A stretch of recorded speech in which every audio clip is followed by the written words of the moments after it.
If you want to live stream native Quest 2 games, there's a massive elephant in the room, your audience engagement.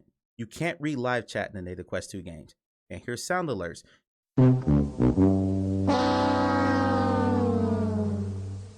You're probably standing or sitting a few feet from your computer, so controlling your stream is harder. It's a pain. Let's talk about ways to make it easier.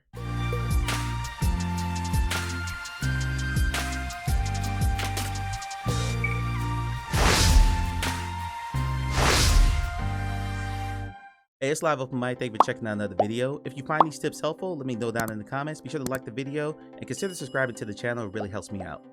If you're looking for a step-by-step on how to stream a Quest 2, this is not the video for you. Whether you're using the web browser method or SideQuest or Google Chromecast, there are tons of videos out there on YouTube available that walk you through how to do that. I watched a bunch when I first started. I've been live streaming VR for over a year on my Quest 2. For the first 8 months of that, I had an underpowered PC that I got from an online discount store. So I was limited to native Quest 2 games. I could not stream PCVR at all. So I had to come up with workarounds to make sure that not only could I stream the Quest 2, but I can do it well enough that I can engage with my community, which is the whole point of a live stream.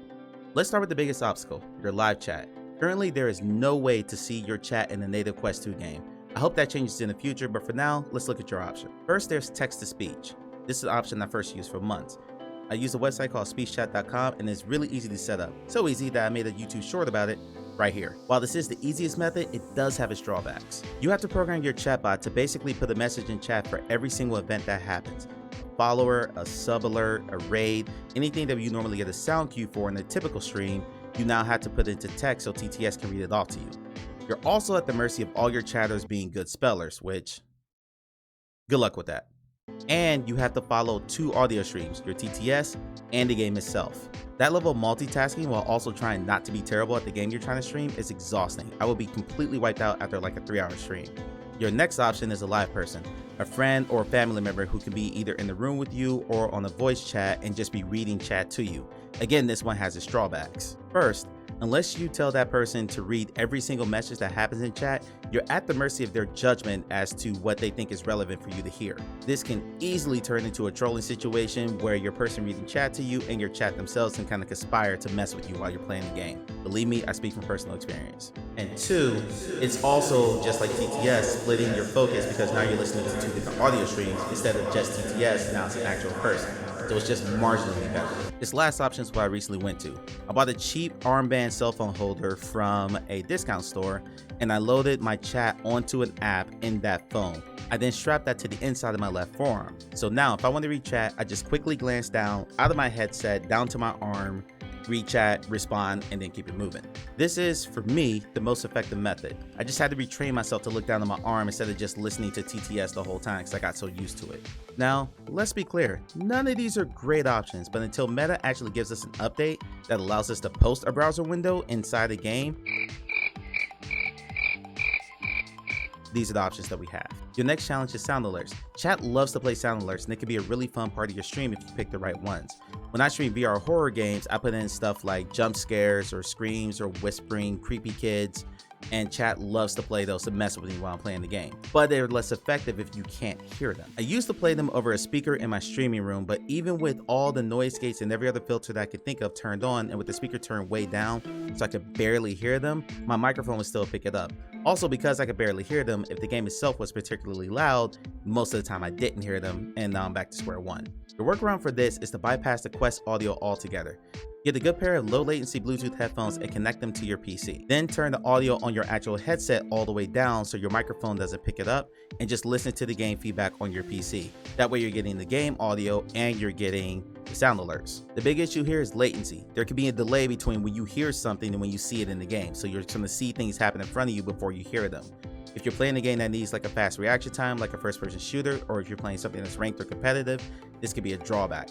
There are some technical things you can do to work around that. My PC is actually wired to my router, it's not running on a wireless signal, and your Quest should always be on a 5 GHz signal. If you do those 2 things, that normally reduces the latency down low enough to where you almost barely notice it. Last thing to talk about is controlling your stream. What happens if you need to give someone a shout out or mute an audio source like your microphone or someone in Discord, or you have to change scenes? If you're in VR, you're likely standing several feet away from your computer, which means to do any of those things, you now have to pause the game, walk over to your computer, Take care of whatever on your mouse and keyboard, then step back into position, unpause the game, and keep it moving. That is completely disruptive to the stream and it throws off the flow of what's going on. Ways around this one: first, delegate. Get a good moderator or two to handle your shoutouts. If you make someone an editor on your channel, they can then update your stream category, your title, and do any channel point refunds or anything else that you would normally have to be at your keyboard to do. If you have someone you really trust, you can also give them complete control of your streaming software remotely. Both Streamlabs and OBS have remote apps designed exactly for this. Then from there, just call out what you need, like a director while you're live in the game, a scene change, someone update my category, and have your team take care of it for you. You're essentially giving control over the quality of your stream to someone else. If you're like me and you're a little bit type A, this may not work for you.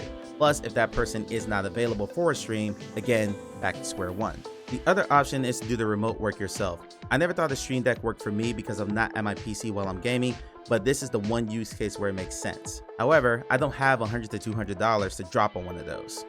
I use Touch Portal. There's a free version of the app, but there's also a one-time paid version for $13 that I currently use, and it's awesome.